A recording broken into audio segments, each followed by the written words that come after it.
The air in the throne of Ethel tasted like cold ozone and pulverized iron. It clung to the back of Elias Thorne's throat, metallic and ancient, a stark contrast to the filtered, recycled atmosphere he was used to breathing aboard the UTC Starcruiser Defiance. But the oppression of the atmosphere was nothing compared to the figure seated 50 feet before him.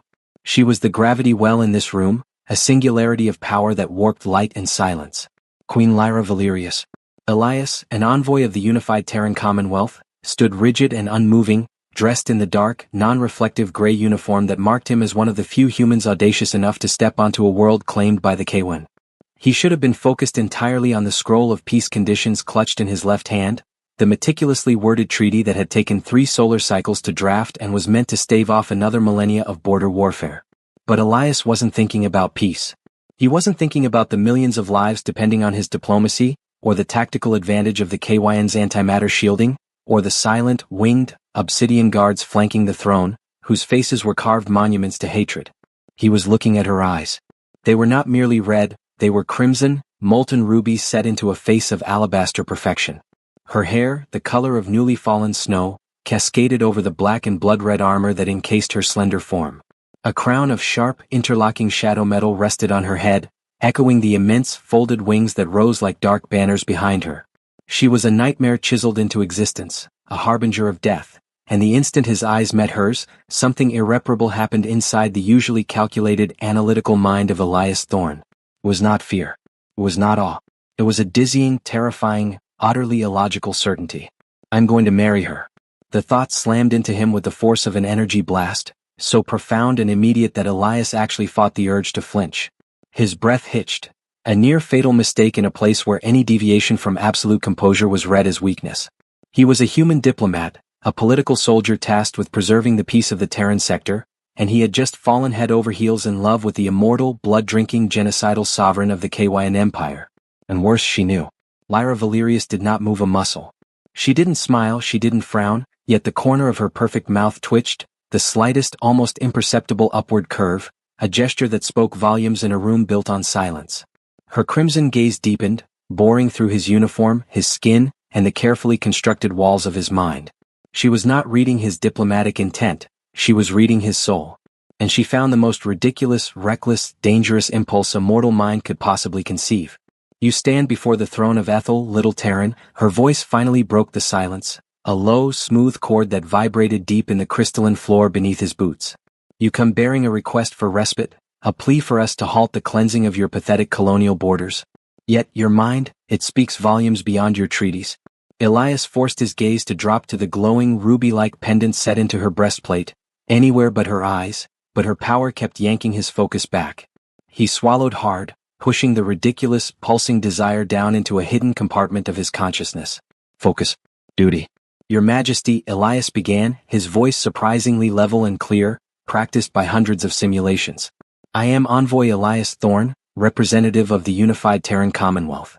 I come not to plead, but to offer a mutually beneficial cessation of hostilities along Sector Alpha 9. The UTC wishes to allocate resources to the Malthusian plague containment, and we understand the KYN Empire has its own internal resource allocation priorities related to the recent solar flare anomaly. Lyra leaned forward fractionally on her throne, the movement subtle yet devastating, like a mountain shifting. The shadows in the cavernous room seemed to deepen around her. Mutual benefit, she repeated, the words dripping with ancient amusement. How quaint. You bring us a piece of paper written by creatures whose lifespans are shorter than my morning meditation, and you speak of mutual benefit. The only benefit I see is the continuation of your species for another brief moment.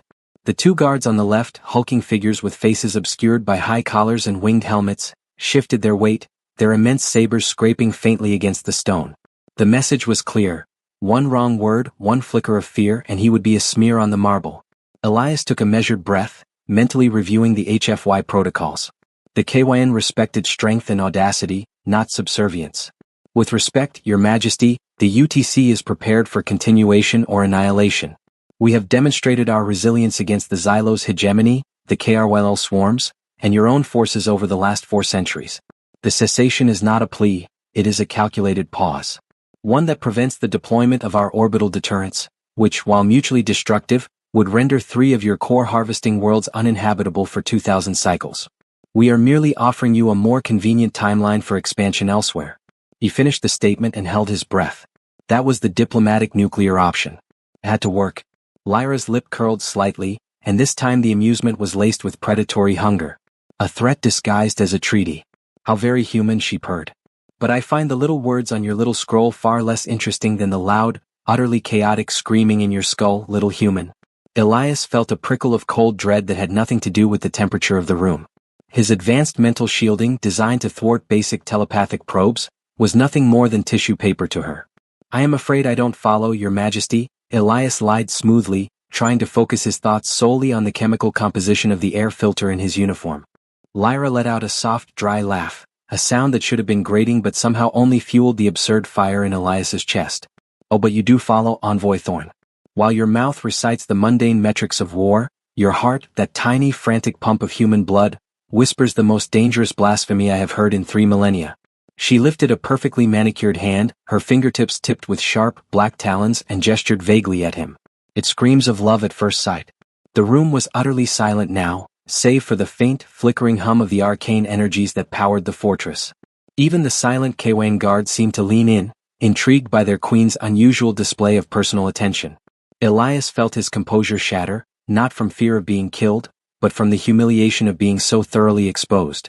His face, trained for stoicism, flushed dark red under his pale skin. Your Majesty, that is an unacceptable breach of diplomatic protocol and a delusional misinterpretation of my duty, he stated, his voice now a low, strained growl. Is it? Lyra tilted her head, her crimson eyes twinkling with malicious delight. You come into my throne room, which smells of the eternal cold of space and the blood of fallen empires. You look upon the creature designated by your pathetic little species as the ultimate evil, and your first thought is not to run, not to beg for your miserable life, but to possess me. To claim the queen of the K1. I had no idea Terran males were so suicidal or so charmingly naive. She paused, letting the weight of her words crush him. No, Envoy Thorn, there is no misinterpretation. There is only truth. And that truth makes your little paper treaty completely obsolete. I don't deal with paper from a species that believes I can be contained by ink and fear. I deal in currency I understand, audacity, ambition, and blood. Lyra pushed herself fully off the throne. The movement was slow, deliberate, and hypnotic. Her wings unfurled slightly, revealing the sheer, terrifying scale of her power, casting deep, moving shadows that swallowed the glow of the sacrificial candles. She was taller than he was, radiating lethal grace. She stopped just a few feet away, close enough for Elias to smell the faint, intoxicating scent of musk, ozone, and something ancient and floral. His mind screamed contradictory orders. Run. And kneel. The one prevailing thought remained, beautiful. What? Here is my counteroffer, Envoy, Lyra whispered, her voice dangerously close to his ear, yet she hadn't moved her lips. It was purely telepathic, a command echoing in his skull. The terms of your ceasefire are meaningless to me. But your audacity, your foolish human love at first sight, that is entertaining. I will consider your cessation if, and only if, you dedicate that ridiculous ambition to my service. Elias forced his gaze up, meeting the crimson fire of her eyes. Service, Your Majesty? Yes. You claim to love me. Prove it. I have an internal problem that requires the cunning of a human, a species known for its resilience and its desperate, clawing ambition. Her eyes narrowed. You have made a claim on me, Elias Thorn. I accept the challenge. You have 3 cycles to retrieve an artifact stolen by a rogue general, a general who believes he is worthy of the throne. She stepped back, the immense pressure lessening, though the crushing certainty of his fate remained. Succeed, and I will grant your Terran Commonwealth their truce. Fail, and I will not only execute you but I will personally lead the annihilation of your home system, starting with that wretched little moon base you call New Earth. Your treaty, your planet, and your very survival now depend entirely on the strength of your stupid, pathetic human heart. Lyra gave him a smile that promised both eternal ecstasy and immediate destruction. Welcome to my court, Envoy Thorn. The treaty is dismissed. The courting begins now. She snapped her fingers. The air shimmered, and before Elias could utter another word, he felt a crushing, disorienting pull. The ancient fortress, the immense throne, and the terrifying queen blurred into a streak of red and black, and he was violently ejected from the throne room and out into the cold, alien sky of Ethel. He tumbled through the atmosphere, scrambling desperately to deploy the microthrusters embedded in his uniform's collar, clutching the useless peace treaty scroll in one hand, and realizing his entire civilization was now betting on a human man who was hopelessly, ridiculously, irrevocably in love with the Devil Queen. The clock had started. The micro-thrusters fired with a panicked, high-pitched whine, scalding the cold air around Elias as he plummeted through the low atmosphere of Ethel. He had been thrown out of the central spire, the gravitational manipulation ceasing the instant Lyra snapped her fingers. His diplomatic uniform, designed for polite stiffness, was now performing a desperate ballet of survival. The descent was jarring, the inertia compensation systems fighting a brutal, losing battle against the raw planet-wide gravity field. Focus, Thorn. Survive the drop. He angled his body, using the suit's limited airfoils, cutting through the red haze until he could make out the sprawling, shadow-draped megalopolis beneath the fortress. The landing protocols kicked in late, impacting him with the force of a high-speed vehicle crash. Elias hit the flat roof of a dilapidated factory complex, the reinforced polymer tiles cracking violently beneath him. The impact lights on his helmet flared red, then green, indicating critical system damage but structural integrity holding. He lay there for a moment, chest heaving, listening to the cacophony of the alien city, a grinding, metallic song punctuated by guttural shouts and the distant roar of Kawan flyers. The realization sank in.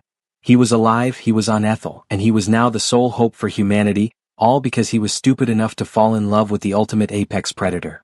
Elias pushed himself to his knees, ignoring the searing pain in his shoulder joint. He reached up and keyed the comm implant hidden beneath his jaw.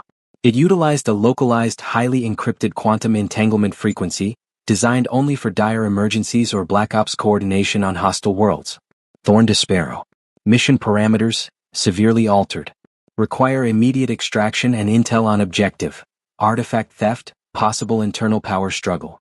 Code Sigma Gamma 3. The connection crackled, then cleared. A cynical, gravelly voice, a voice Elias had only heard twice before in remote briefings, answered.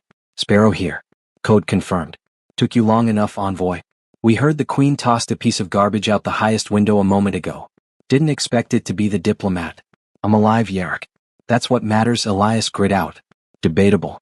You have 20 minutes to reach Sector Gamma 12, Sublevel 5 entrance of the Obsidian Smelter. Don't get caught. My life expectancy drops exponentially every second I'm tied to one of Her Majesty's little, courting rituals. Elias checked his internal navigation overlay. Gamma 12 was a labyrinth of toxic manufacturing districts, nearly 5 miles away. He detached the diplomatic scroll, the worthless parchment, and left it on the cracked roof. He was no longer a diplomat. He was a thief, a spy, and a man driven by the most dangerous obsession in the galaxy.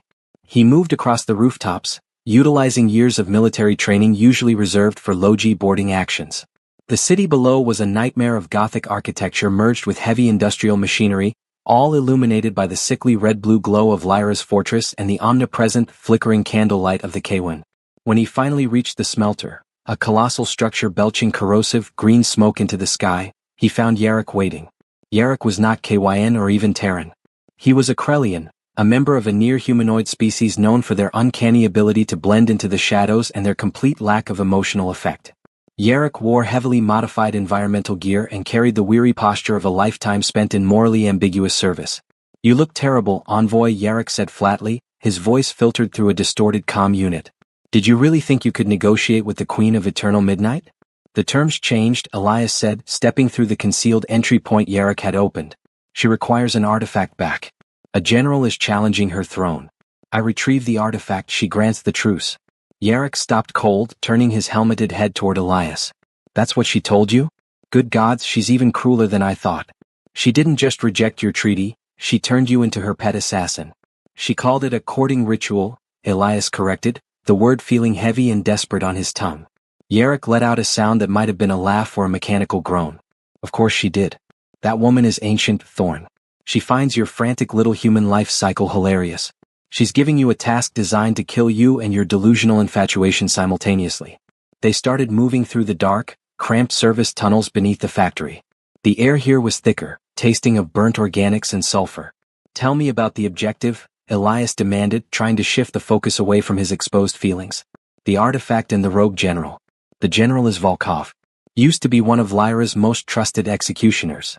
Powerful, smart, and ambitious, which is a lethal combination when serving an immortal queen, Yarrick explained, his boots silent on the rusted floor plating. Volkov believes Lyra has grown soft, too obsessed with ancient bloodlines and tradition, neglecting the technological advances of the lesser races. He's managed to garner significant support from the younger, more militaristic KYN forces who want outright war with the UTC, not these pointless centuries of skirmishes. And the artifact? It's called the Sanguine Key, Yarrick said, the name given reverent weight even in his cynical voice. It's not a weapon. It's a mechanism, an ancestral regulator. Lyra doesn't rule solely by strength, she rules by divine right, a right secured by tradition and biological stability. The Sanguine Key is the original genetic template for the entire royal KYN bloodline. It allows the queen to selectively suppress or enhance traits in her genetic descendants, ensuring the purity and singular power of her lineage. Elias frowned. So, if Volkov has it, he can potentially dilute her power or even mutate a new, challenging queen? Worse, he can trigger a catastrophic genetic collapse within the royal line, destabilizing the entire empire overnight. It would be anarchy. And Lyra knows that if the empire collapses from within, the resulting chaos will spill out into the galaxy in a flood of disorganized, ravenous KYN warlords. That would be worse for your commonwealth than a controlled war. The stakes had just quadrupled. It wasn't about a diplomatic truce anymore, it was about preventing a galactic dark age. Volkov is hiding in the glacial expanse, beneath the shield facility at Sector Beta 4, Yarrick continued. Impossible to get in. Too many layers of ancient warding and modernized military protection. We need a way in, and that means going through the transport hubs. Elias felt the ridiculous, consuming passion for Lyra harden into a desperate resolve. He wasn't just saving his people, he was serving her. He was performing the ultimate act of devotion, proving that his human love was not pathetic, but the most powerful driven force in existence. It was insane, but it gave him clarity. If I retrieve the key, she must honor her word, Elias muttered, checking the charge on his small, highly illegal energy pistol. She'll honor her word, Thorn. She's a tyrant, but she has pride. She'll grant the truce, but then she'll figure out a slow, delicious way to consume you and your terrifying obsession. That's her true reward. Yarrick paused at a heavy steel door, keying in a complex sequence. The trick is surviving the courtship. The door hissed open, revealing a cramped service lift. They stepped inside. Volkov is moving the key tonight. The best chance we have is to intercept the transport convoy as it leaves the main docking bay of the central citadel, Yarrick stated. It's suicide, but it's the only plan. Good, Elias replied, feeling the familiar high-stakes adrenaline rush. He adjusted his stance, checking his grip on the weapon. Suicide is an appropriate motivation when the reward is a queen. Yarrick merely shook his head, looking at the human with a mixture of pity and scientific interest. You Terrans are truly baffling. Let's move. We're heading for the transport hub now. It's time to start proving your love, envoy. The lift began its rapid bone-jarring ascent, taking them directly into the belly of the KYN's operational domain, a place where Elias Thorn, driven by an impossible, insane love, was about to pit human audacity against the might of an immortal general. The transport lift slammed to a halt, the sudden stop rattling Elias's teeth. The doors hissed open, revealing the immense, echoing space of the Citadel's secondary transport hub. It was a cavernous dome where massive armored KYN cargo freighters, shaped like immense black coffins, were being loaded and prepped for deep space transit. The air thrummed with the noise of magnetic loaders, the deep rumble of engines, and the authoritative harsh vocalizations of KYN supervisors. Sector Delta 9, Docking Bay 42, Yarrick whispered into his comm, the sound barely audible over the industrial din. Volkov's personal freighter, the Vengeance of Ethel, is being prepped there. The Sanguine Key is on board. We need to be on that ship before it leaves the gravity well. Elias scanned the area. The place was crawling with KYN ground forces, clad in heavy, spiked environmental armor. They were larger, more physically imposing than the standard palace guards, indicating they were Volkov's loyalists. They moved with a chilling, synchronized efficiency. Too much ground presence, Elias noted, keeping his back pressed against the cold metal of a derelict conduit housing. We'll never make it across the docking floor. We need a distraction. Distraction is an amateur's tool, Yarrick replied flatly. We use deception. Look up. Maintenance catwalk 300 meters. Leads directly to the cargo hatches. Elias followed Yarrick's gaze. High above the chaos, a series of narrow rusted metal walkways crisscrossed the dome. They were meant for drone maintenance and emergency repair, paths less traveled. A long shot, but better than a frontal assault, Elias agreed. The climb was brutal, relying on magnetic gloves and brute strength to ascend the slick vertical support struts. When they finally reached the catwalk, the view was breathtaking and terrifying. They were above the industrial ceiling, concealed by immense energy conduits and the permanent dust cloud of the facility. Below them, Docking Bay 42 was a hive of activity. Volkov himself is supervising the loading, Yarek pointed out, his voice now a low hiss of static. Elias saw him. General Volkov.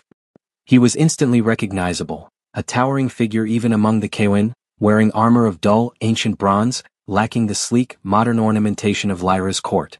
He looked like a brutalist sculpture of war. He was barking orders, his immense wings tucked tightly against his back, radiating impatience. A squad of 8 highly specialized KYN soldiers, Volkov's personal elite, formed a tight perimeter around a heavily shielded container being loaded into the ship's primary vault. That's the key, Elias confirmed, spotting the container. It was relatively small, secured by layers of KYN cipher locks and warding seals. We need to be inside Vengeance of Ethel before they engage the outer lock, Yarek said. The moment they do, we're trapped here and the mission fails. How much time? 10 minutes maximum. They're running hot. Elias felt the desperate need for haste sharpen his focus.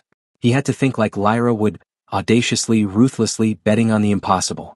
Plan B, Elias declared, pulling out a handful of small, specialized flash drives from a hidden pocket in his uniform. These were not weapons. They were highly illegal UTC military-grade data spikes. I'm taking the central conduit. It runs directly over the cargo bay. Thorn, that conduit is energized. You'll be vaporized by the primary load sequence. Yarek protested. Not if I hijack the load sequence first. Elias secured his comm link. Yarek, I need you to create a localized magnetic dampening field in Docking Bay 41, adjacent to our target. It'll flicker the local lights, nothing more, but it will momentarily draw attention away from the loading sequence. You're going to rely on a momentary flicker of light to drop into the path of an immortal warlord? Yarek sounded genuinely incredulous. I'm relying on a KYN's ingrained arrogance. They won't look up if they think the problem is a power fluctuation below them. They never expect an attack from above. Before Yarek could argue further, Elias was moving. He strapped himself to the massive, cylindrical conduit, a primary power line carrying energy the equivalent of a small fusion reactor, and began shimmying across it, using the magnetic gloves to hold onto the pulsing metal. The heat radiating from the conduit was intense, burning through his suit's heat sinks. He reached the point directly above the Vengeance of Ethel's open cargo bay. Below him, General Volkov stood, impatient, his back to the ship, monitoring the final security checks. Now, Yarek, dampening field. Execute, Elias commanded. In Docking Bay 41, the massive sodium lamps flickered violently, plunging a section of the floor into sudden darkness. It was a minor incident, but enough. Volkov instinctively snapped his head towards the interruption, and 2 of his elite guards did the same. In that split second, Elias jammed 2 data spikes into a maintenance port on the conduit. The spikes instantly overloaded the circuit, causing a massive energy surge to shoot down the line, but critically, it momentarily disabled the conduit's exterior heat signature, creating a pocket of thermal invisibility. Elias let go. He dropped 30 feet, angling his fall to land directly onto the heavily armored shoulder of the 3rd elite guard, the one still looking away. The impact was bone-jarring, but Elias's human body, smaller and more agile, acted like a focused projectile. The guard didn't even have time to shout. Elias used the KWN's broad shoulder as a platform, planting his boot and leaping forward, directly into the open cargo hatch of the Vengeance of Ethel. Chaos erupted below. Intruder. Seal the bay. Volkov roared, whirling around just as Elias disappeared into the shadows of the cargo hold. Elias landed hard inside the ship, rolling to his feet behind a stack of energy cells. Alarms began wailing, a high, shrill sound that meant the ship was preparing for immediate lockdown. He was inside. Yarek, I'm in. Lock the airlock remotely if you can, Elias hissed. Impossible, Thorn. It's manually controlled from the bridge. You have about 60 seconds before they breach the hold. You need to find that vault and neutralize the lock, Yarek replied, his voice tight with tension. Elias could hear the heavy, rhythmic thudding of Volkov's boots as the general and his remaining squad stormed up the loading ramp. He moved fast, finding the heavily armored vault housing the Sanguine key.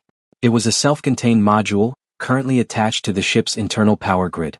The KYN locks were complex, a combination of arcane seal and digital cipher. I fell in love at first sight. And the Vampire Queen knew immediately. The thought of Lyra, the queen who had tossed him into this abyss, filled Elias with a reckless, terrifying surge of energy.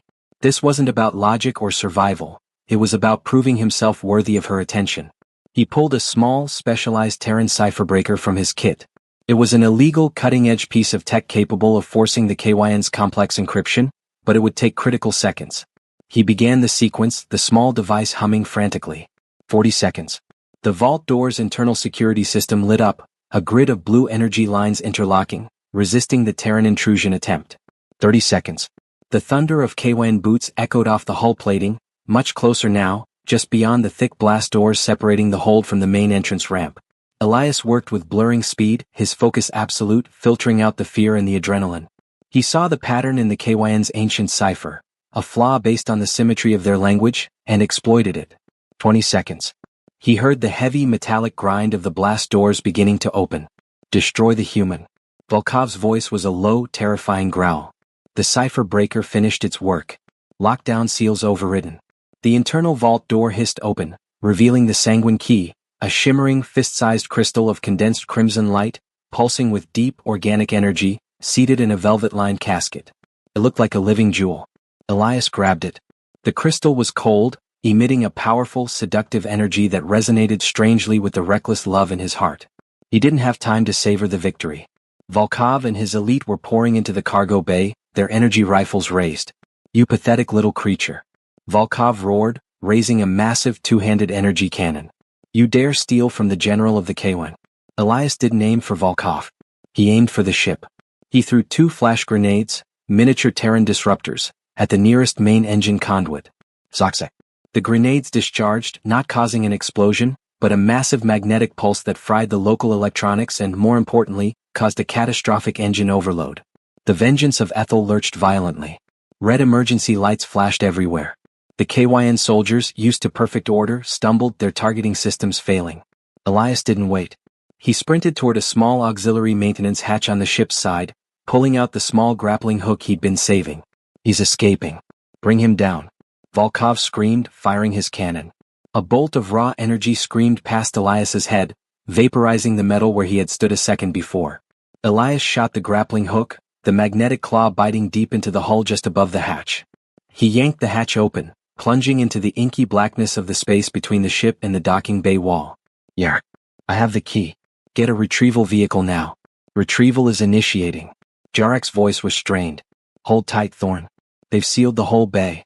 It's going to be a rough ride." Volkov was right behind him, his massive, spiked gauntlet gripping the edge of the opening. Elias could see the general's face, contorted with rage and disbelief. "You will not succeed, human. You will not touch the Queen's power." Volkov bellowed, lunging forward.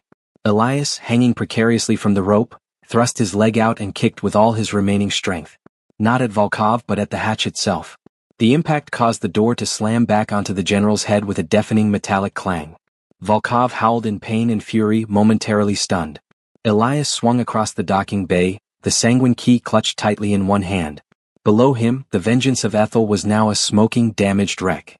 Just as the KYN ground forces began to realize where he was, a sleek, heavily shielded transport vessel, painted in the matte black of the Krellian smugglers, shot across the docking bay, a single rope ladder dangling precariously. Elias grabbed the ladder, the momentum nearly tearing his arm from its socket. He was hauled up just as Volkov, staggering, emerged from the wreck of his ship, firing wildly into the sky. The Krellian ship accelerated to near light speed, leaving the citadel and the horrified general behind. Elias looked down at the crimson crystal in his hand, then up at the immense, cruel, beautiful fortress of his love. The courting has truly begun.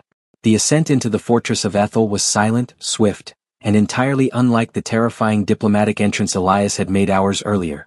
Yarek piloted the black transport vessel, a marvel of Krellian stealth technology, through high-altitude energy shields, slipping into a concealed docking bay deep within the bedrock of the fortress's base. Elias was bruised, exhausted, and the high-G maneuvers had left his stomach churning, but he felt an electric surge of exhilaration. He looked down at his hand. The sanguine key rested there, no longer cold but pulsating with a warm, steady rhythm that mirrored his own frantic heartbeat. It felt powerful, dangerous, and uniquely hers. "You're either the luckiest man in the galaxy or the stupidest," Thorn Yarek muttered, securing the ship. His helmeted head turned to regard the blood-red crystal. "Volkov is currently trying to peel the hull off my escape route with his bare hands. He's disgraced, furious, and now he knows your name. You're hunted by an immortal warlord. And I have the key," Elias countered, securing the artifact inside a shielded pocket in his uniform. "Yes, you did the impossible, envoy. But don't mistake that for affection," Yarek warned, his voice devoid of sympathy. "You were a disposable pawn. A human. She sent you because failure meant nothing to her, and success meant the greatest humiliation to Volkov. She's using your absurd devotion as a psychological weapon against her enemies. Don't think for a second she cares about your little Terran truce. She keeps her promises, Elias insisted, though the argument felt flimsy even to his own ears. She said if I retrieved the key, the truce would be granted. Yarrick merely shrugged, the gesture heavy with cynicism. Let's hope you're right. But your reward might just be a comfortable cage rather than a planet-killing bullet. A squad of Lyra's personal guard, not Volkov's dark brutalists, but the sleek, obsidian-clad sentinels from the throne room, met them at the airlock. They were silent, efficient, and escorted Elias alone through a maze of hidden corridors and ancestral halls lined with the petrified remains of ancient Kwan enemies. Elias was no longer entering as a diplomat. He was entering as a clandestine servant. He was led not to the main entrance but directly behind the throne. The doors opened without sound, and Elias stepped into the familiar, chilling presence of the throne of Ethel. Lyra Valerius was seated exactly where she had been. The crimson light, the towering pillars, the sense of crushing ancient power, nothing had changed except the intensity of the gaze fixed upon him. Elias walked the length of the hall, his exhaustion momentarily forgotten, driven purely by the need to reach her. He stopped before the throne, dropping to one knee in a spontaneous gesture of respect that owed nothing to protocol and everything to obsession. Your Majesty, Elias said, his voice husky. I return with the asset. He presented the sanguine key, holding the pulsing crimson crystal up for her inspection. Lyra did not reach for it immediately. Her eyes, those molten pools of crimson light, were fixed entirely on Elias. She studied the grime on his face, the scorch marks on his uniform, the trembling exhaustion in his shoulders, and the burning irrational pride in his eyes. Such a pathetic thing, a human heart, she murmured, her voice soft enough to be in caress, cold enough to be a prophecy. It is so easily corrupted by desire, yet so ferociously capable when driven by it. You survived the unsurvivable. You humiliated an enemy who has survived 3 imperial reigns. And you did it for love. What a spectacular display of reckless obedience. She finally reached out, her sharp black talons grasping the key. As her fingers closed around the crystal, it pulsed once, fiercely, and settled. It was home. Lyra's power seemed to amplify instantaneously, the very air in the room vibrating with renewed, regal authority. The sanguine key is returned. My thanks, Envoy Thorn. She looked at him then, truly looked at him, and Elias felt a fleeting moment of pure, terrifying approval. I keep my promises. The diplomatic courier vessel carrying the signed cessation of hostilities treaty for Sector Alpha 9 was dispatched to your Commonwealth headquarters 5 minutes ago. Your people are safe for now. Relief, profound and absolute, washed over Elias. He had done it. He had saved billions, driven by the insanity of his love.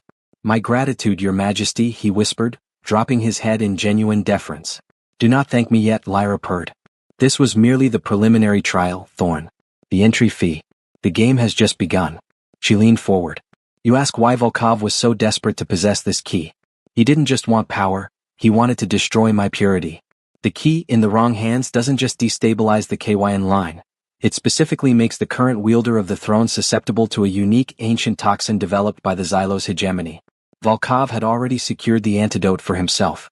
Had he succeeded, I would have faced a slow, debilitating decay while he assumed power. Her eyes narrowed to slits of cold fury. He dared to try and kill his queen with weakness. He dared to stain my sacred bloodline. The truce is signed, but my revenge is not complete. Volkov is disgraced, but he lives. He has retreated to the rogue planet of Obsidian Fall, a derelict mining base shielded by ancient geothermal interference. He plans to regroup and build his own war fleet. Lyra held the sanguine key against her breastplate, the crimson glow illuminating her face. I now require more than just a delivery boy. I require a hunter. You have proven you possess the audacity, the stealth, and the sheer recklessness needed. I want Volkov's head, Thorn. I want it delivered to me on a platter of his own shattered ambition. The true test was revealed. The mission had pivoted from duty to personal vendetta, dragging Elias deeper into the KYN's internal politics. Succeed, Lyra commanded, her voice sinking to a mesmerizing, hypnotic level, and I will not just grant a truce. I will grant you something far more precious than the survival of your short-lived species. I will grant you proximity. I will keep you at my side, Elias Thorn. You will be my consort, my shadow, the human who proved his love by mastering the impossible and delivering my most dangerous enemy. The promise struck Elias like a bolt of lightning, fulfilling the insane desire he had felt the moment he first saw her. Consort. At her side. He knew the danger, the ultimate power imbalance, but the thought of being near her, serving her, existing within her gravity, overwhelmed all fear. He rose from his knee, his eyes locked on hers, the exhaustion replaced by feverish, dedicated commitment. "It will be done, Your Majesty," Elias vowed, his voice steady. "General Volkov will not trouble your reign again." Lyra finally gave him a smile, a flash of perfect teeth that looked sharp enough to draw blood. It was terrifying and intoxicating. "Good. Now go. You have 3 Terran weeks before Volkov's fleet is operational. Take the Krellian with you, he has utility. And take this." She snapped her fingers again. An obsidian guard stepped forward, presenting a simple, matte black wrist cuff, Terran technology, but heavily modified with KYN power sources. "That device," Lyra instructed, "will grant you immediate low-level access to certain KYN military channels and provide passive shield resistance against the geothermal interference on Obsidian Fall. Use it to find your target. Now leave my sight. I have a planet to rule and Volkov's failure to savor." Elias took the cuff, fastening it to his wrist. It felt warm and powerful. He gave a sharp, military nod, the envoy protocol momentarily returning. Then he turned and strode out, the image of Lyra's predatory smile burned into his mind. He found Yarrick waiting in the hidden corridor, leaning against the cold stone wall, looking impatient. "So what's the reward, Thorn?" Yarrick asked dryly. "A quick death or a slightly longer death?" Elias looked at the Krellian, a flicker of something close to pity in his eyes. "Neither," Elias said, fastening the new black cuff. "The reward is more work. We're going to Obsidian Fall to hunt a general. And the reward for success is a seat beside the Queen."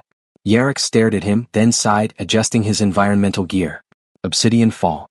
That's a grave, Thorn. You know that, right?" "Maybe," Elias admitted, a manic edge in his voice. "But it's her grave.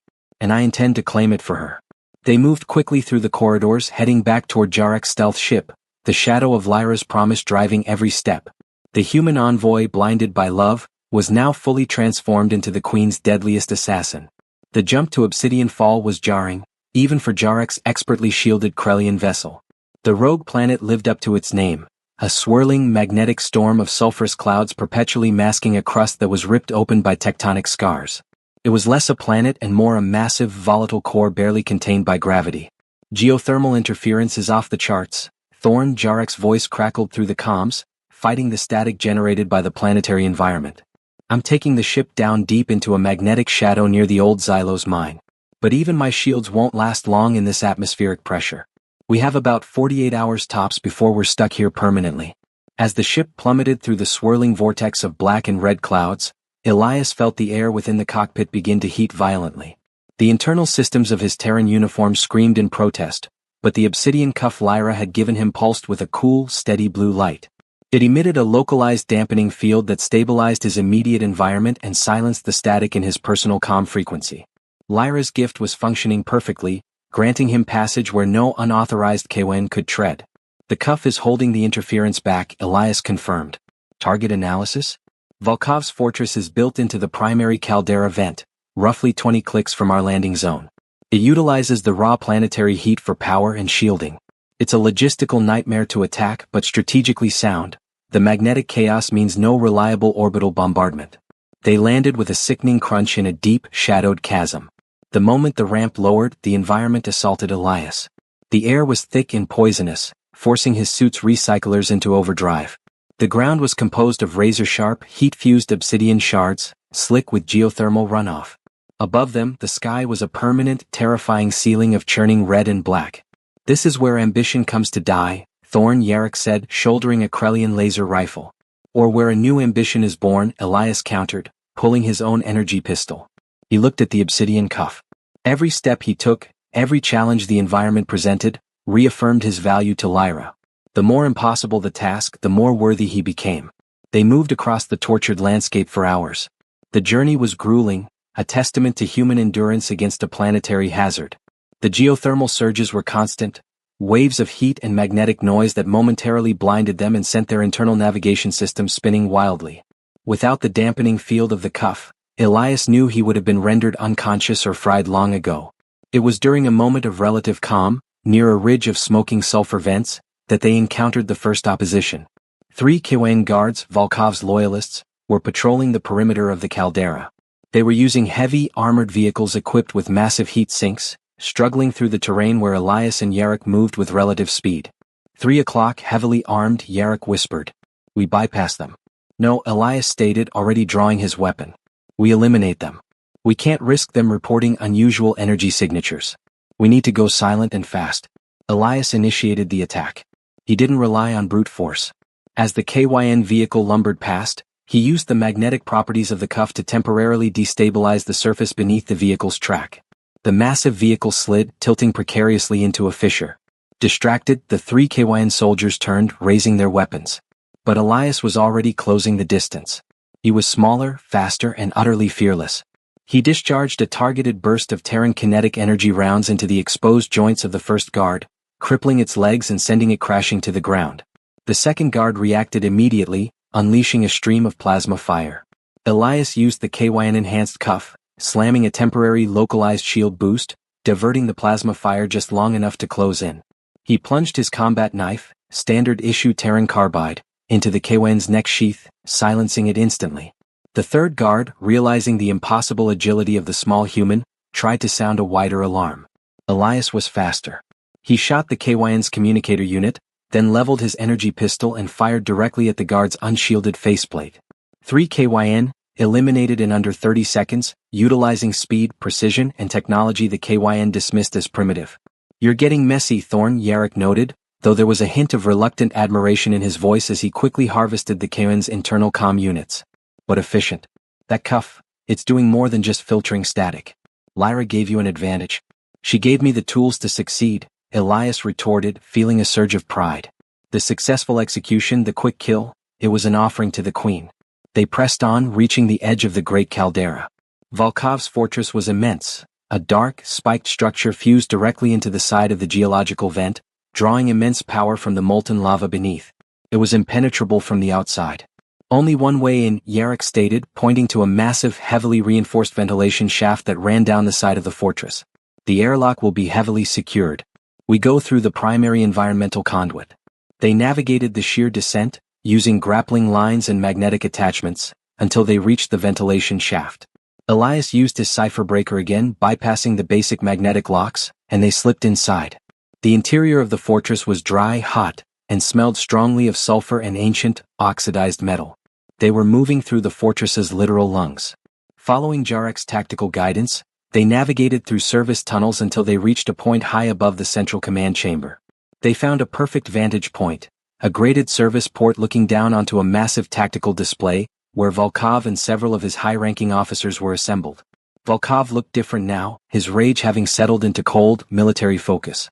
He was no longer reacting, he was preparing. The Queen is playing games, gentlemen, Volkov's voice boomed up to them. She sent a human. A diplomatic courier. She thinks so little of me that she assumes a soft-skinned creature driven by infantile lust can undo my work. Elias felt a surge of rage at the description of his love as infantile lust, but he held himself still. Sir, the courier, he was the one who stole the sanguine key, one officer nervously stated. Yes. And he survived the drop. What? Volkov slammed his fist onto the table. Because Lyra provided him with the necessary defense. She invests resources only in tools she can break. He is her new favorite toy, her little human assassin, fueled by the fantasy of immortality and proximity. She does this every few cycles, gentlemen. She finds a malleable servant, tasks them with impossible feats, and when their foolish ambition runs dry, she consumes them. Elias felt a chill run down his spine that had nothing to do with the environment. It was the crushing weight of Jarek's cynicism confirmed by the enemy. But this time Volkov continued, leaning into the light, his eyes gleaming with mad ambition. The human's ambition will serve us. I didn't just steal the sanguine key, men. I stole the Codex of Succession. The genetic keys to Lyra's ancestral vault. The key only stabilizes her current bloodline. The Codex contains the truth of how the KYN royal line was created, and how it can be permanently corrupted or, better yet, replaced. Volkov's gaze swept over his officers.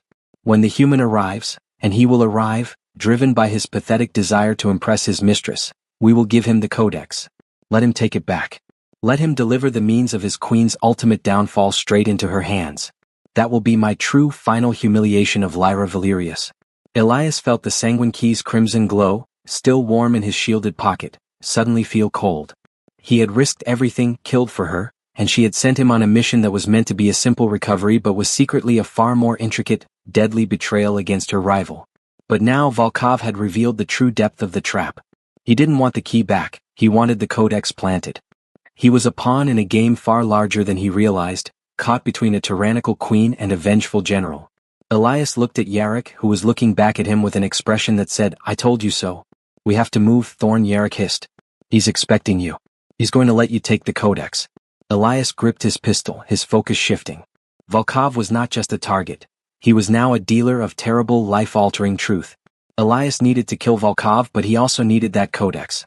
The thought of delivering the means of Lyra's destruction to her, even if it was Volkov's trap, felt like the ultimate betrayal of his love. But what if the codex contained a secret that would free Lyra from this cycle of tyranny? What if it was the key to truly winning her? The obsession remained, warping his sense of reality, even in the face of absolute betrayal. He just needed to know the truth. "Yarrick," Elias whispered, his voice dangerously low. "We change the plan. We don't just kill him. We secure the codex first." As Elias prepared to breach the chamber, the floor beneath them vibrated violently. Volkov, having finished his briefing, issued a chilling command. "The geothermal core is destabilizing. Bring the extraction vessel to the north hangar now. We are moving off-world. And set the perimeter defenses to maximum annihilation mode. The Queen's little toy will find his death waiting for him." The lights in the command chamber flickered and died. The hunt had become a desperate race against time and a planetary self-destruct sequence. The command chamber went dark, plunging Elias and Yarrick into an absolute, suffocating blackness. The ambient noise of the fortress, the drone hum, the steady thrum of power, was replaced by a chilling silence, broken only by the deep, seismic groan of the caldera structure beginning to tear itself apart.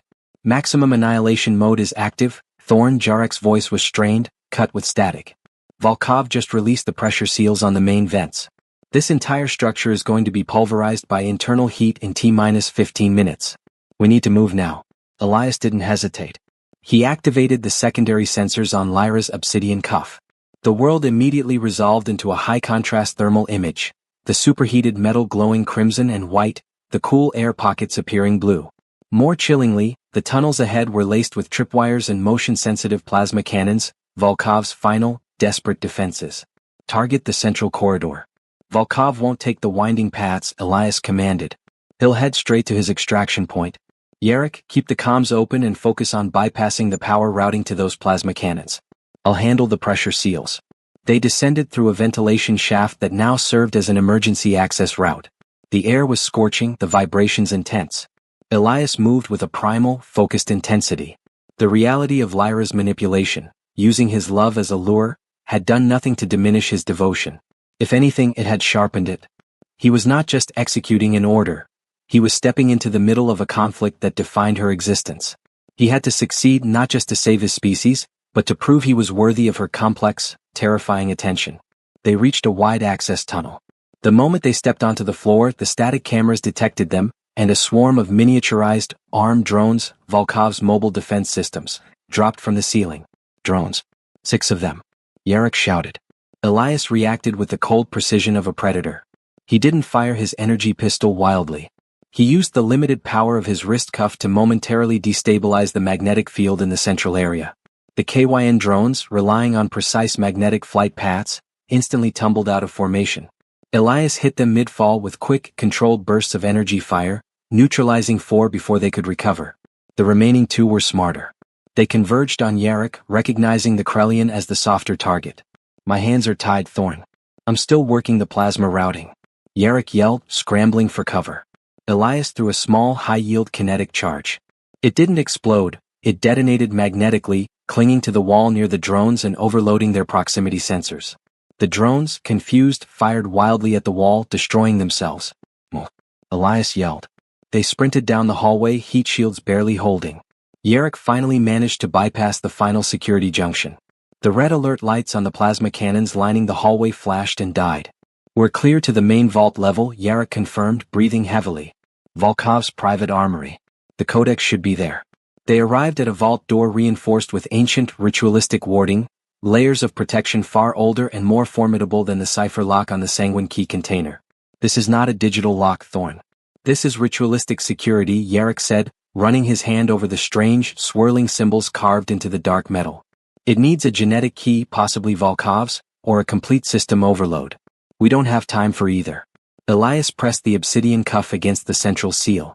It pulsed fiercely, not with the gentle blue light of the dampener, but with a vibrant, raw purple energy, Lyra's command frequency. The ancient symbols on the vault door began to glow, then crackle. Lyra gave me access, Elias breathed, watching the complex KYN ritual seals disintegrate under the sheer raw power of the Queen's own technology. She anticipated this. The heavy vault door hissed open. Inside, on a simple obsidian pedestal, sat the Codex of Succession. It wasn't a book. It was a heavy, slate-gray metal tablet etched with countless minute, swirling symbols that hurt the eyes to look at directly.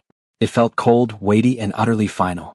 Elias seized the Codex, securing it in his uniform's internal pocket, balancing the weight of it against the sanguine key he already carried. He now held the full set, the cure and the poison, the stabilizing factor and the means of total destruction. Codex secured. Now let's find Volkov, Elias stated, already moving toward the hangar access tunnel. The tunnel led them to a vast, open hangar bay where the airlock was already beginning to cycle. General Volkov stood at the ramp of a small, heavily armored escape vessel. Not a warship, but a sleek, fast personal shuttle. He was flanked by his last 4 elite guards. Volkov turned slowly, the fury in his eyes replaced by a chilling, triumphant certainty.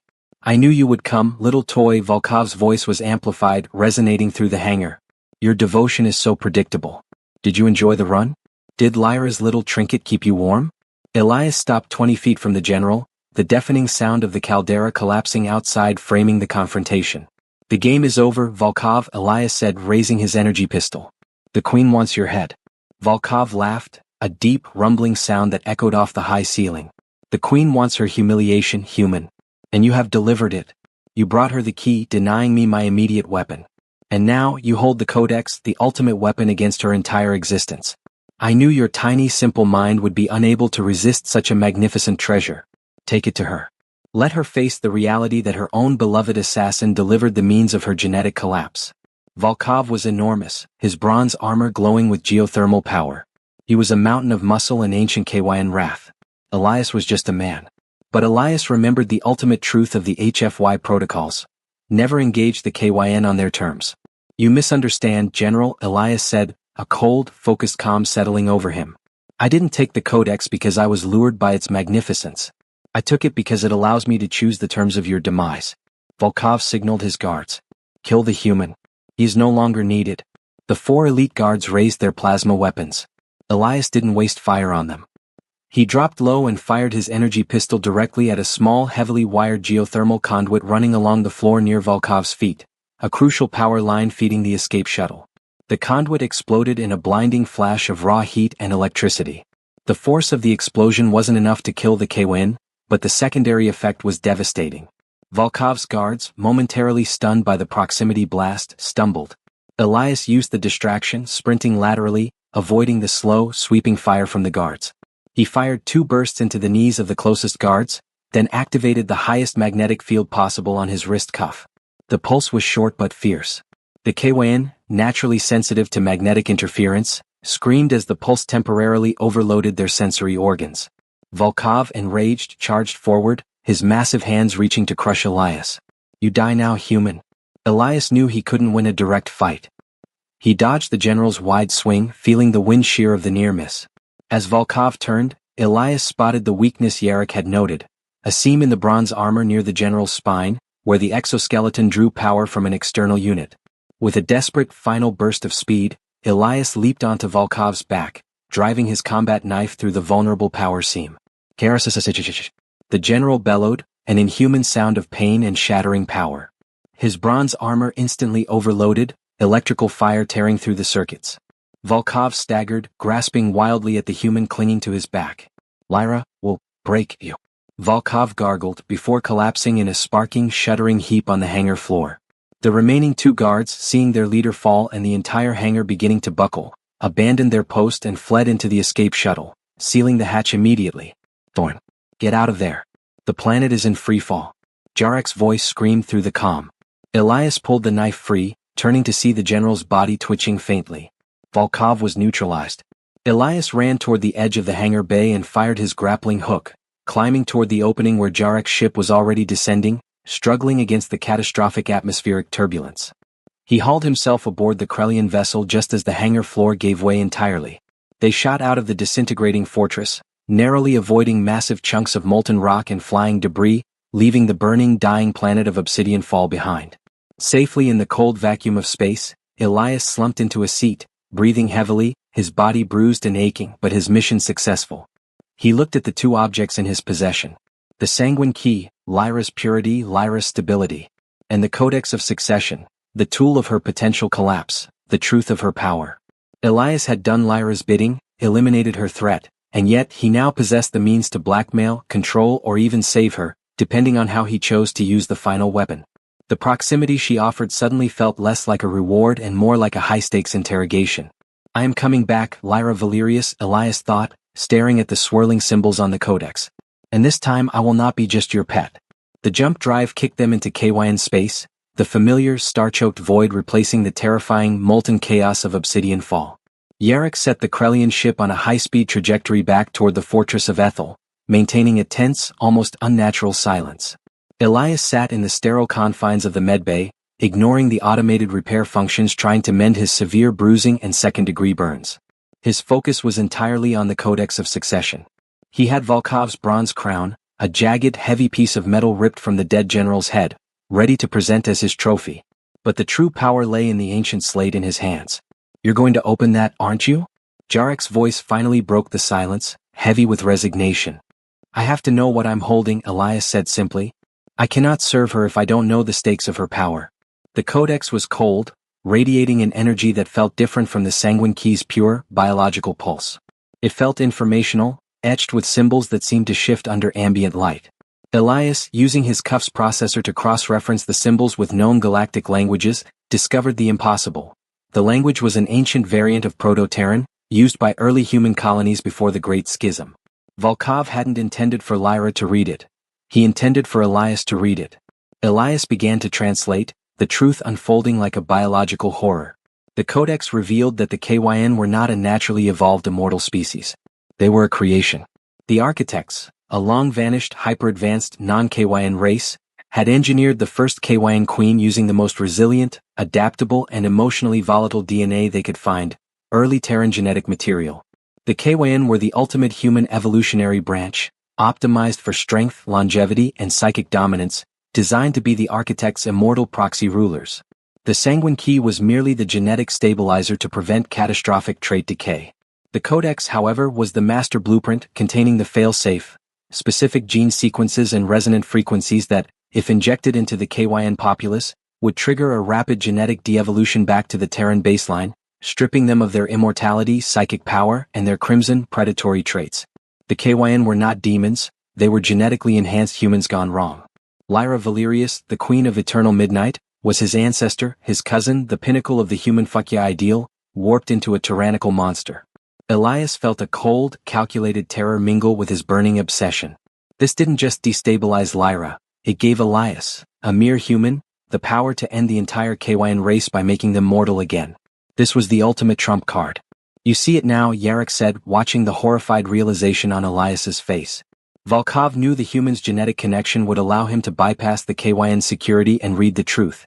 He wanted you to use this as leverage against Lyra, knowing that if you succeeded, the KYN would see the truth and turn on her for hiding the creation myth.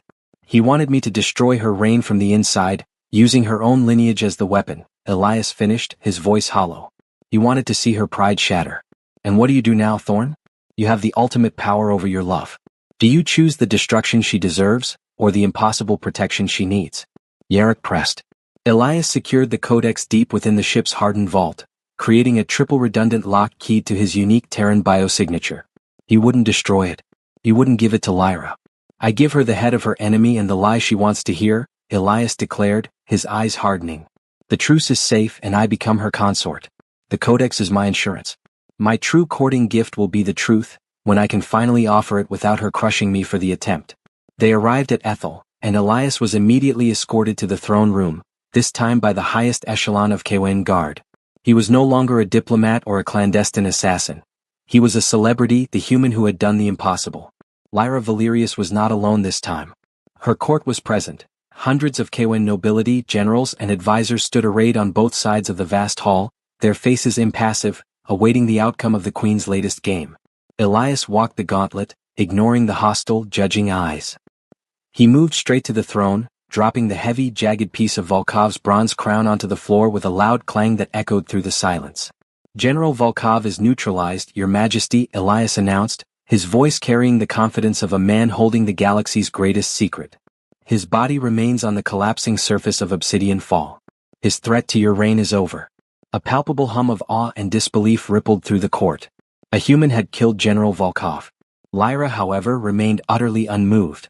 She merely stared at the crown piece, then slowly raised her gaze to Elias. "A job well executed, Envoy Thorn. My thanks for the efficiency. But you disappoint me on the second count," she stated, her voice icy. "The Codex. Where is the Codex of Succession? Volkov possessed it. You killed him. I want it now." Elias met her gaze, his heart hammering against his ribs, but his expression schooled into weary regret. "Your Majesty, the Codex was destroyed," Elias lied smoothly, the greatest lie he had ever told. "Volkov, in his final moments of rage, programmed the planetary core to destabilize. The entire vault structure was vaporized seconds after I killed him. Nothing survived the collapse." Silence. Absolute, crushing silence. Lyra's eyes narrowed, searching his face. Elias felt the full, unfiltered power of her psychic dominance probing his mind, tearing at his memories, looking for any flicker of deception.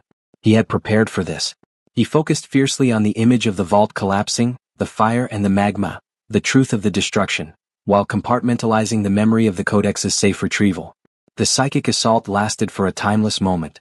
It felt like his brain was being scraped clean, his secrets exposed. Finally, Lyra withdrew, a flicker of something unreadable, disappointment? Or grudging respect? In her crimson gaze. "A pity. A magnificent piece of history lost to the dust of an asteroid," she said, her voice dropping lower, speaking only to him. "You lie, Elias Thorn. But you lie with conviction and you killed your target. That I find compelling." She raised her hand, her expression one of ultimate authority. "The truth stands and your species is granted the respite it craves. And you, Elias Thorn, have fulfilled my initial challenge." She rose from the throne, unfolding her dark, terrifying wings. The entire court dropped to a knee in reverence. The human envoy is no longer merely a diplomat. He has proven his strength, his audacity, and his terrifying ambition. Let it be known throughout the Kyn Empire. Elias Thorn is now designated the consort of the throne of Ethel. Elias felt a dizzying wave of triumph. He was in. He had survived, killed her enemy, saved his species, and achieved the impossible closeness he craved. The reward was his. He was escorted to his new quarters, a magnificent suite deep within the fortress, lavishly appointed yet separated from the rest of the court by multiple layers of security. It was a gilded cage, but it was her cage. Hours later, alone, Elias stood by the vast, black window looking out onto the eternal night of Kyn space. He pulled out the bronze crown piece, Volkov's final token, and tossed it onto a velvet table. He was the consort. The game was won. Then, using his obsidian cuff, he pulled up the encrypted image file he had taken of the Codex. He focused on the final, swirling glyphs, the warning that Volkov intended for Lyra to see. The final entry wasn't about the Kyn's creation. It was about the architect's return. The instability caused by the movement of the key and the Codex had awakened the ancient signals left behind by their creators. The architects were scheduled to return to claim their property, the Kyn Empire, in a matter of months. Elias had not won the game. He had merely entered the real battlefield. His love for Lyra was real, but the obsession now had a singular, terrifying purpose. He had to use the human secret of the Codex to save the monster he loved from her own creators, and, in doing so, save his own species from the inevitable ensuing galactic war. His new position wasn't a reward, it was the ultimate, necessary infiltration. Elias Thorn's life as the consort of Ethel was a study in profound, high-stakes psychological warfare, draped in velvet and obsidian. He inhabited a golden cage, a sprawling suite where the only constant comfort was the fact that he was within easy access of Lyra Valerius. His days were a ritual of forced proximity. He attended court, stood silently at the Queen's side as she rendered judgment, and participated in the endless, elaborate banquets, yet he was always under the unwavering, watchful gaze of her personal guard. The intimacy Lyra had promised was not physical. It was a constant, grueling test of his loyalty and a mesmerizing display of her power. She would engage him in debates on galactic strategy, forcing him to defend human ingenuity and Terran tactics, only to dismantle his arguments with chilling efficiency.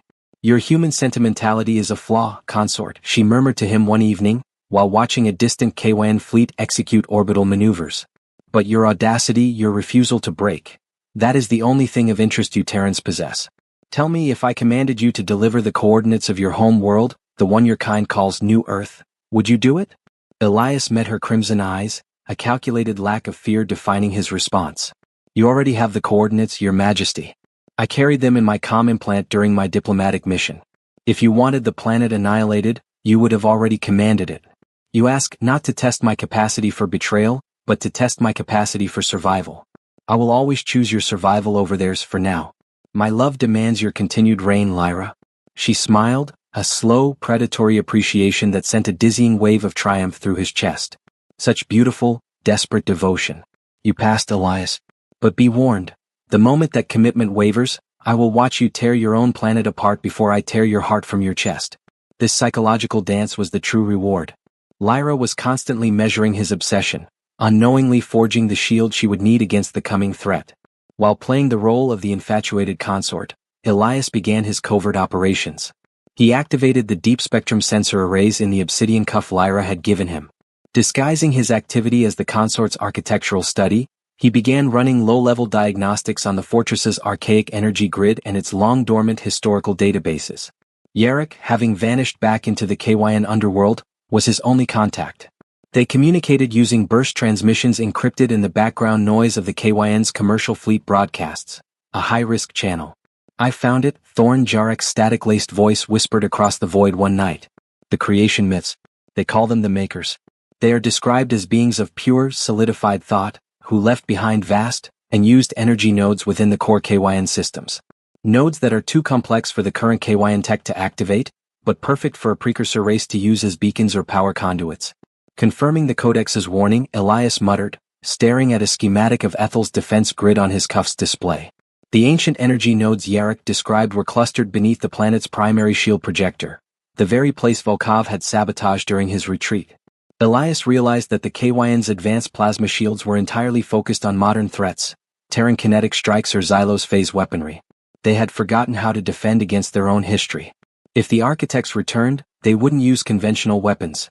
They would hijack the deep-seated, forgotten infrastructure of the KYN Empire. He needed to subtly upgrade Lyra's defenses without revealing the true enemy. During a strategic briefing with Lyra's War Council, a gathering where Elias was usually an ignored ornament, he seized his moment. Your Majesty, Elias interjected, interrupting a pompous KYN general debating fleet deployment. I have been reviewing the historical schematics of the Ethel defense grid. Your current antimatter shield arrays are formidable against conventional threats, but I note several ancient, deep-core energy relays that are entirely dormant. If the Terran Commonwealth were to develop a hypothetical weapon capable of interfacing with a civilization's foundational power structure, a form of deep-spectrum resonance weapon, those dormant nodes would become catastrophic vulnerabilities.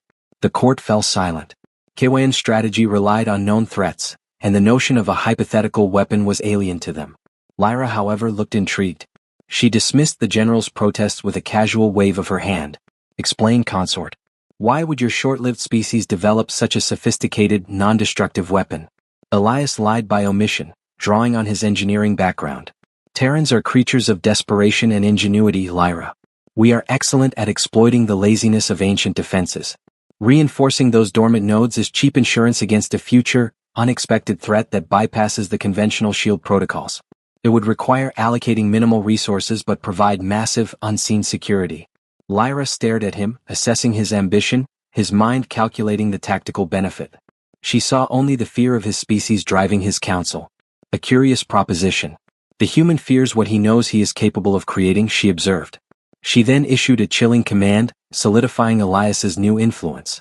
General RHAKL, allocate Consort Thorn the necessary personnel and resources. Oversee the reinforcement of those nodes. I trust his paranoia more than your complacency. Elias felt a profound sense of achievement. He had just secured the first phase of Lyra's defense against the architects.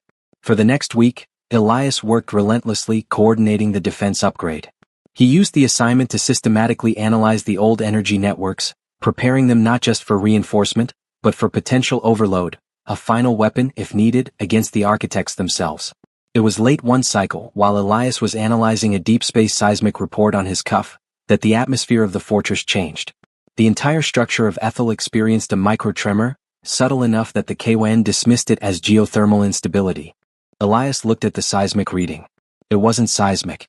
It was a faint, impossibly fast chronometric distortion signature, a ripple in spacetime itself. Jarek's urgent, panicked burst transmission followed immediately. Thorn. They've arrived. An early reconnaissance vessel, silent and fast. It just phase-jumped into the outer periphery of KYN space. They are not months away, they are weeks away. The instability from the key and codex was a bigger beacon than we thought. Elias looked out the vast window.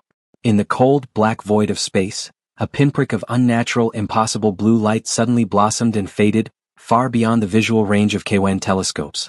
It was a ghost of a ship, a mere temporal distortion, but it confirmed the terrifying truth.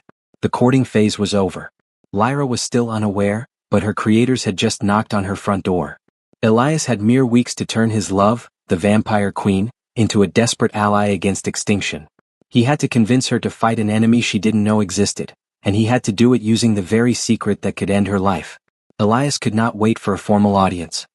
He ignored the protocol of his gilded cage and used the highest security override of Lyra's obsidian cuff to bypass the layered sentinel barriers guarding her private spire. He found her in her inner sanctuary, a chamber of cold, dark serenity where she often communed with the ancient, residual energies of the KYN. She was seated on a simple dais, her wings folded close, her eyes closed in meditation.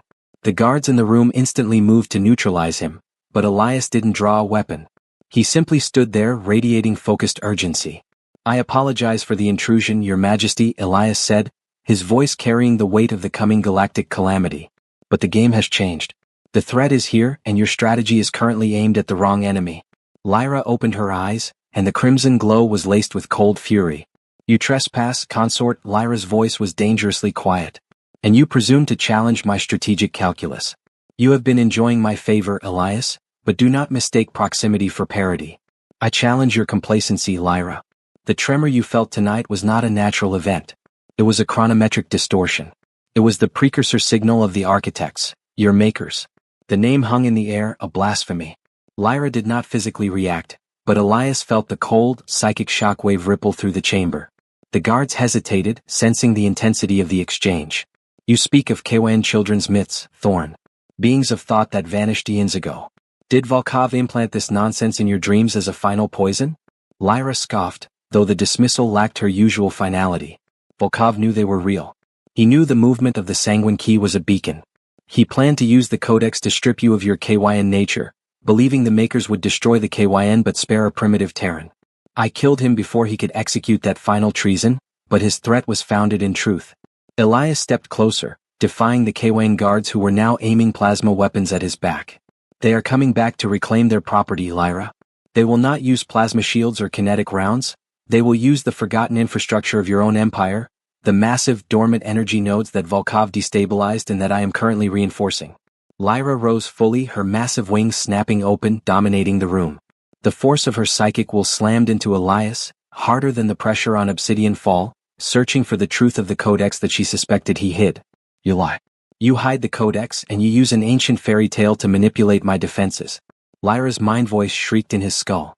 "I will tear your mind apart piece by piece, human, until you reveal the source of this betrayal." Elias staggered under the assault, blood trickling from his nose, but he held fast, the certainty of the codex's truth acting as his shield. He endured the pain, not resisting Lyra's power, but allowing it to wash over the genuine fear he felt for her life. "Do it, Lyra. Break me." Elias choked out, collapsing to one knee. "But my love is true. It is the only real thing in this chamber. The architects are not flesh. They are pure thought and technology. They will not fight your fleet. They will disassemble your civilization. The ancient defense system is the only thing that will detect them."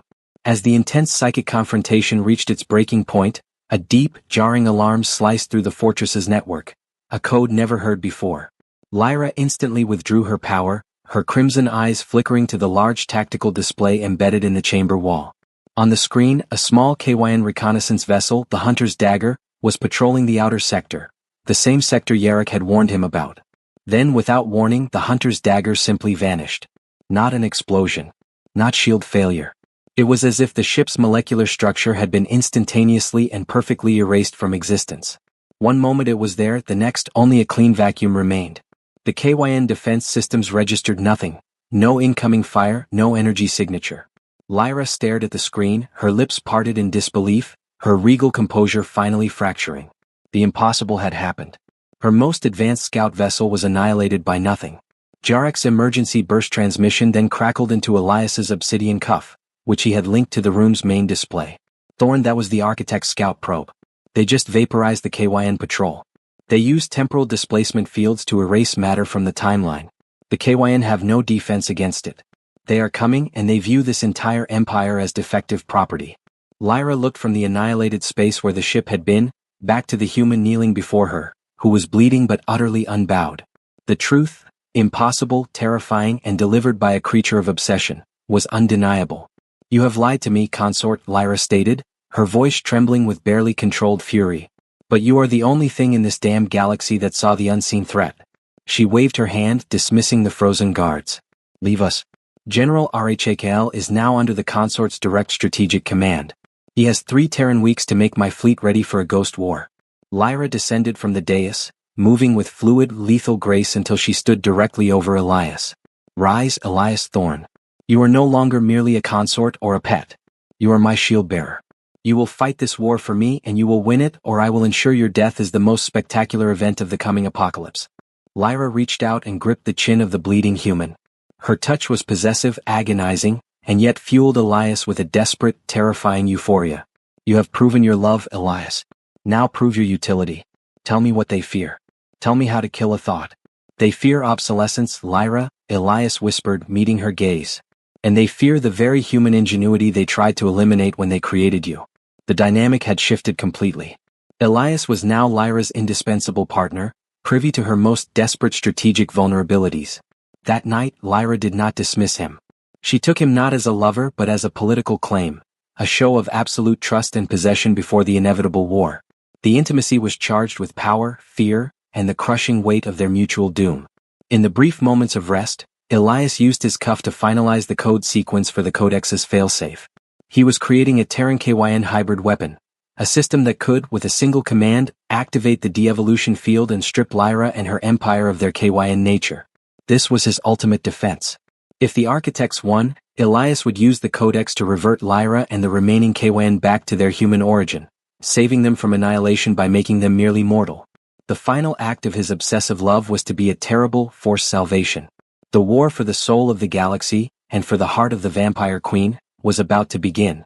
The Fortress of Ethel, a monolith built on eternal arrogant power, was now transformed into a frantic high-tech war room. Elias Thorn, the human consort, stood at the center of the strategic array, flanked by generals and advisors who still harbored deep resentment but now obeyed him with chilling precision. They called him the shield bearer, but Elias knew he was merely the conductor of their final orchestra of defiance. He forced the KYN to abandon the centuries of ingrained tactical doctrine. "Their attack isn't a fleet movement, it's a temporal intrusion," Elias explained to General Rhakl, the KYN commander now subservient to the Humans' Council. "We will not meet their ships with ours. We will meet their entry point with a counter-intrusion." Elias directed the full power of the KYN core energies toward the ancient nodes he had reinforced. His goal was to convert those long-dormant structures into massive, synchronized chronometric disruptors. Using Terran quantum entanglement principles, amplified by KYN power, the nodes would emit high-frequency gravitational waves designed to create localized spacetime instability. If the Architects relied on temporal stability to phase jump and execute their instantaneous erasure attacks, instability would be their poison. Lyra watched him from her strategic dais, her expression a mask of intense concentration and deep suspicion. She had granted him absolute command of her defenses, but her eyes constantly sought the lie he was concealing, the Codex. "If this Terran science fails, consort," she warned him, her voice a low thrum of power, "your death will be swift, but the regret will be eternal." "My death means your destruction, Lyra. My success means your continued reign," Elias countered, not looking away from the schematics. The proximity was a dangerous addiction. The fear of losing her fueled his every tactical decision. Jarek, operating from a hidden monitoring station near the edge of the system, provided the final, critical piece of intelligence. Thorn, the KYN archives mentioned the Makers, the Architects, only fled their domain after a massive gravitational anomaly. They are beings of crystalline thought, dependent on highly stable, multidimensional resonance. A sudden shift in the spacetime fabric is their undoing. Hit them with noise, consort. Flood their entry with gravitational noise. Elias confirmed the plan. Gravity. Noise. Space-time disruption. The time limit expired with a sickening speed. The architects did not arrive from a jump point. They simply appeared. The KYN sensors screamed in confusion. A fleet of vast, shimmering, impossible structures materialized in the heart of the KYN sector. Not ships of metal but immense, geometric forms composed of churning, crystalline thought and raw, contained light. They were beautiful and terrifying, a civilization of intellect so far beyond the KYN that they seemed to exist in a different dimension. The KYN fleet, mobilized according to ancient doctrine, charged forward. General RHA. Initiate Phase 1, Plasma Interdict. Elias commanded, watching the main strategic display. The KYN opened fire. Torrents of antimatter and plasma slammed into the architect's structures.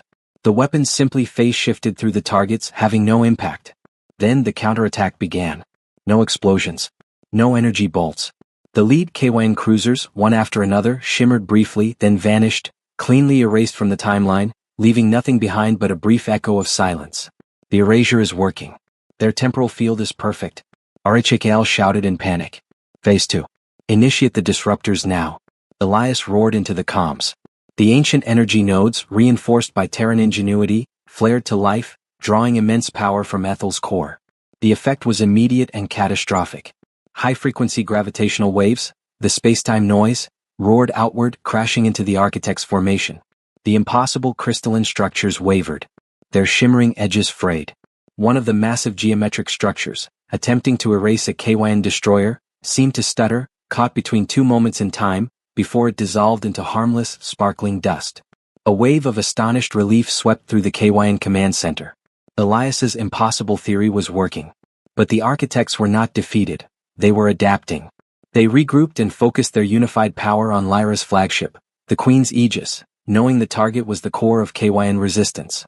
They are concentrating their temporal anchor on the Aegis.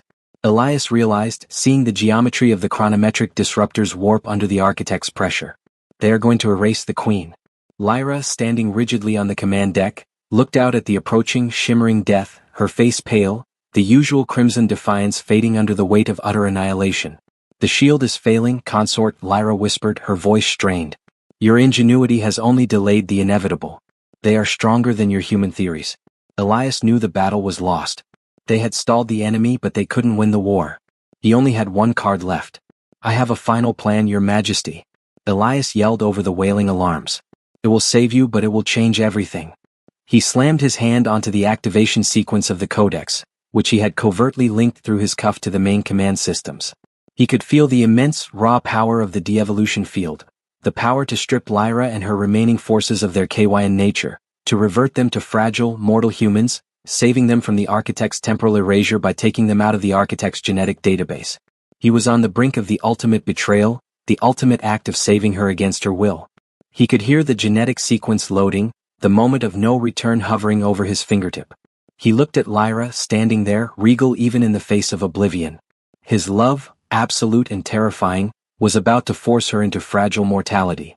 Just one final press and she is saved, but she will never be the queen again. Lyra looked at him, seeing the manic desperation, the raw knowledge of the codex shining in his eyes. She didn't know what he was doing but she sensed the finality of the choice. Before Elias could press the trigger, Lyra raised her hand, not in command, but in a strange gesture of desperate acceptance. Do it, Elias, she commanded, her voice suddenly strong, stripped of artifice. Whatever madness you plan, execute it now. I will not perish as a broken creation. Elias pulled back. He realized that the codex was not the solution, it was surrender. Lyra wanted to fight. He had to give her a target. Not yet, Your Majesty. Elias shouted, adrenaline surging through him. We need a coordinated strike. Yarrick, give me the gravitational signature of their main anchor. We attack the heart. Elias had confirmed the codex worked, confirming his power over her fate, but he chose to fight on her terms. The ultimate confrontation with the architects, and with the truth of his relationship with Lyra, was about to begin. The command deck of the Queen's Aegis was a landscape of smoke and shattered metal. The KYN fleet was reduced to a desperate, scattered few, and the architect's vanguard was consolidating for the final, annihilating sweep. Lyra stood unmoving, her armor scorched, but her presence radiating an unnerving stillness. We have delayed them, consort, Lyra said, her voice strained by the chaos. But the disruptors are failing. We bought ourselves 10 minutes, perhaps less. Their temporal anchor is too strong. Elias, still shaking from the near activation of the codex, gripped his obsidian cuff, staring at the raw power readings. The chronometric disruptors were failing because they were too diffuse. He needed to focus the entirety of the KYN core energy into a single devastating point. He needed a conduit that could stabilize and shape raw temporal power, a conduit linked to the KYN's very genetic structure. The codex is not a historical blueprint, Lyra, Elias spoke, his voice raw, looking straight into her eyes. It is a power conduit. The architects designed it to interface directly with the KYN's core energy system. I can use the codex to focus the combined power of Ethel into a temporal shockwave. But I need the sanguine key to stabilize the pulse, and I need you to hold it. Lyra stared at him, the full extent of his hidden knowledge finally clicking into place. She realized the human hadn't just studied her history. He held the keys to her biology. You have been hiding the weapon of my destruction, Lyra observed, her voice devoid of emotion. And now you ask me to plunge the last fragments of my bloodline into your treacherous hands to save me. It is not destruction. It is salvation, Lyra, Elias countered, fueled by the desperate clarity of his devotion. The sanguine key, your life, must act as the stabilizing rod for the temporal pulse. The power will flow through you. If I fail, you will be instantly stripped of your KYN nature or vaporized. But if we succeed, they will be gone. Lyra held his gaze for a long moment, the fear and the ancient, terrifying pride warring in her crimson eyes. She had no other choice. This was the true consummation of their impossible courtship. A shared leap into oblivion, driven by her power and his love. Take me to the core, consort, she commanded, the surrender absolute. Do not fail me, or I will haunt your short-lived life until the end of time. They abandoned the crippled Aegis, taking a high-speed shuttle to the fortress of Ethel's subterranean core nexus, the central reactor where the fortress drew and regulated its lifeblood energy. The nexus was a dizzying chamber of swirling energy conduits and crystalline reactors. Elias, wearing the obsidian cuff, led Lyra to the primary energy altar. He quickly linked his cuff to the main reactor interface. Yarrick, give me the precise temporal anchor point of the architect's flagship. We get one shot, Elias hissed into the comms. Anchor point confirmed, Thorn. They're locking on Ethel now. 5 minutes. Jarrek's voice was frantic. Elias turned to Lyra. She was already at the altar, her face illuminated by the raw, violet energy of the core. She held the sanguine key, the crimson crystal, out over the primary conduit. Ready, Lyra. I am initiating the codex interface. The energy will be immense. Elias activated the codex sequence through his cuff. It wasn't the de-evolution command, but the conduit activation protocol. The cuff glowed fiercely purple, linking the forbidden blueprint, the codex hidden in Jarrek's ship, to the KYN's core power. Raw, untamed temporal energy roared through the nexus, threatening to tear the chamber apart. Elias fought to stabilize the flow, his mind screaming under the mental strain. He pushed the power toward Lyra and the sanguine key. Lyra gasped, her hands trembling. The crimson key flared to blinding white, drawing the immense, destructive power into its core. Elias watched in horror as the energy flow didn't just stabilize the key. It seemed to be drawing Lyra's very genetic essence, her life force, into the weapon. Focus, Lyra. Elias yelled, his own strength failing. Hold the pattern. He locked eyes with her. In that moment of shared, crushing terror, the artifice vanished.